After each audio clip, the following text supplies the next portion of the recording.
রাজধানীতে শুরু হয়েছে আন্তর্জাতিক ক্যাবল টিভি ব্রডকাস্টিং ও কমিউনিকেশন প্রদর্শনী 2026।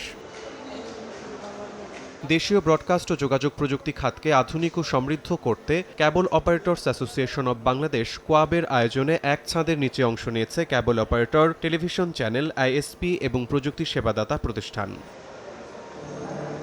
খাত সংশ্লিষ্টরা বলছেন, বিশ্ববাজারে এগিয়ে থাকা নতুন প্রযুক্তির সঙ্গে উদ্যোক্তারা পরিচিত হওয়ার পাশাপাশি ভবিষ্যৎ বিনিয়োগ ও উদ্ভাবনের নতুন পথ তৈরি করবে এই প্রদর্শনী। প্রত্যেকটা স্টল খুব সুন্দর লাগছে, অনেক জায়গা অনেক সুন্দর হয়েছে। নতুন নতুন প্রোডাক্টের উপর এক্সপেরিমেন্ট করতে পারবে আর কি। নেটওয়ার্ক সোর্সিং এ অনেক কিছু দেখতে পাচ্ছে যেগুলো আসলে মানুষের কাছে এখনো অজানা। প্রদর্শনীর বিভিন্ন স্টলে সফটওয়্যার ও ইন্টারনেট সলিউশনের উপর বিশেষ অফার সহ ব্যবসায়িক নেটওয়ার্কিং এর সুযোগ করে দিতেই এমন আয়োজন বলছেন আয়োজকরা।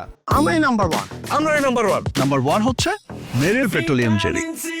যে চ্যানেলগুলো নিয়ে গ্রাহক সেবাটা গ্রাহকের কাছে পৌঁছে দিচ্ছি, এই চ্যানেলগুলো আজকে একটি অসাধু চক্র, অব্যবসায়ী, তার নির্দ্বিধায় এই চ্যানেলগুলো পাইরেসি করে চালিয়ে দিচ্ছে। আমাদের কেবল অপারেটরদেরকে উন্নত প্রযুক্তির সাথে পরিচয় করিয়ে দেওয়া, সেই সাথে আমাদের এই ইন্ডাস্ট্রিতে যারা আমরা একে অপরের পরিপূরক, আমাদের দেশীয় বেসরকারি টেলিভিশন চ্যানেল যারা আছেন তাদের সাথে কেবল অপারেটরদের একটি সেতু মামলা তৈরি করা।